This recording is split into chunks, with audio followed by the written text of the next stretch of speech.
Hello guys, ayan, nandito na naman ako. Sa video na to guys, gusto ko lang i-share yung nangyari sa akin nung pagbalik ko dito sa Hong Kong. Nagbakasyon kasi ako ng 2 linggo pauwi ng Pilipinas at okay naman siya, walang hinanap na i-travel. Siguro nga dahil nag-fill up ako, kaya siguro walang hinanap, pero advice ko lang guys, kailangan nyo talaga fill upan yun. Lalo na pagpabalik kayo dito. Kasi kung saan man kayong bansa na pabalik, alam mo kung bakit.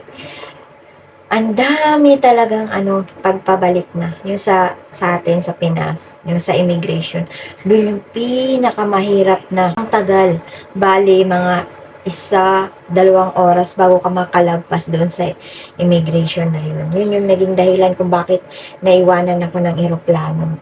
Ang hirap, alam mo yung dapat alas 7 nakarating na ako dito sa pabalik ng Hong Kong, pero hindi ako nakabalik dahil naiwanan ako ng plano kasi nga dahil sa hindi ako nakapag-fill up ng travel yun kasi nawala talaga sa loob ko guys, kasi nga nung pagpunta ko lang di ba dapat ko talagang hinanap aanuhin sa'yo, pero wala dire-diretso, lang, passport ticket, yun lang yun. Tapos nung pabalik na, ayun na, doon na nagka buti na lang, okay naman yung amo ko. Kumbaga, sinetil ko muna doon. Talagang nakiusap ako doon sa na ganito, ganon, ganon, para lang maano yung ticket ko. Pero talagang wala.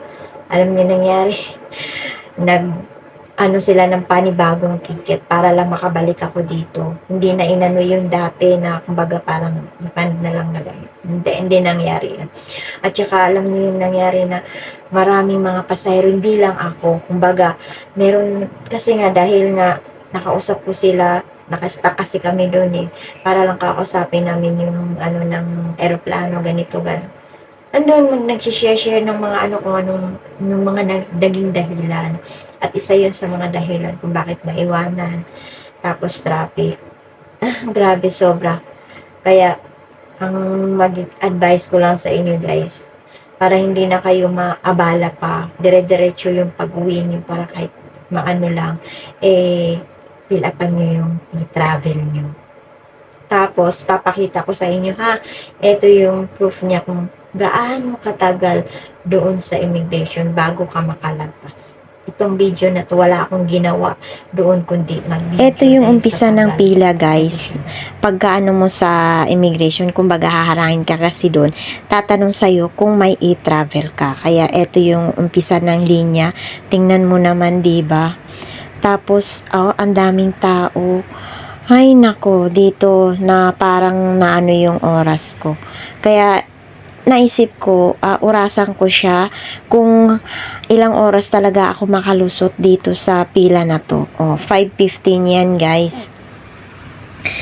Nakapila na ako ha, 5:15.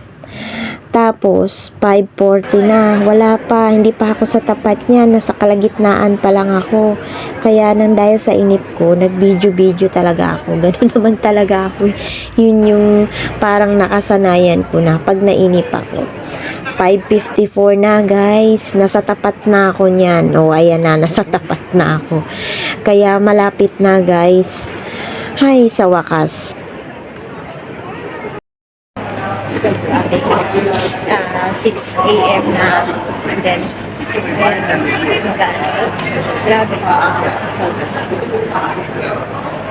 So, almost 6 a.m. na in the morning bago ako nakalagpas doon sa immigration. Tatanggalin pa yung sapatos, grabe. So, kung di ako pumila ng maaga, kasi nga nadala na ako dahil sa nangyari kahapon. At eto, ayan, sure na, sakay na talaga. Ang grabe, yung pila. 3:30 even, yung pila na ako sa boarding pass. Almost 1 hour sa immigration. So, ayan. Ayan na guys, napanood nyo, diba? Kung gaano katagal. So, salamat sa panonood guys. Etong na talaga, na to is, gusto ko lang i-share sa inyo na hanggat maaari, anuhan nyo na yung i-travel nyo. Huwag kayong Ay, ganun. Pwede siguro kung magsinungaling kayo kasi tatanungin ka lang naman doon eh. Ano, okay ba yung i-travel mo pagka lagpas mo dun sa ano, parang haring-harang. Pag sinabi siguro sa'yo, okay na, ayun, okay na. Pero pagka, ano, hindi, sige makikita din naman nila. Ewan ko, basta ganun na lang ang gawin nyo guys para, kumbaga, legal naman yung pag-ano natin, di ba? Kasi makikita naman yun dun. So, yun lang guys. Salamat sa panonood. At sa mga hindi pa nag-subscribe na kayo. I-hit ang notification bell para updated kayo sa mga videos. Thank you for watching.